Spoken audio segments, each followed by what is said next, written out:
walk through assembling this fan together. There's not very many parts and pieces. You have the two base pieces, the fan, and then the remote that comes with it. So to assemble the base together, there's these holes on each side, and then underneath there are these like pins that fit into the holes. So essentially all you have to do is line it up like that and then just click into place. So you go click there and click it in there, and press down to make sure it stays. There you go, there's the click. Yeah, so you just have to press pretty hard and now it's all flushed together. So then you're gonna take the cord and feed it through the base here.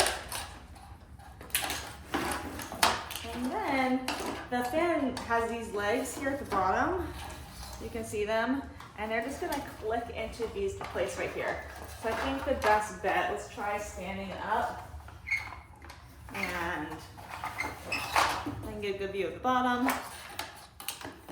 And clicking these legs in.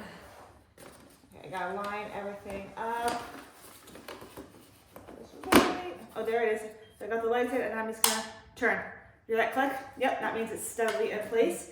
The last thing to do is, because the cord, you don't want it to sit tippy, you need to feed it through these cord plugs. There's one on each side here. So all you have to do is just kind of push it in. And turn the cord to get it into this space here.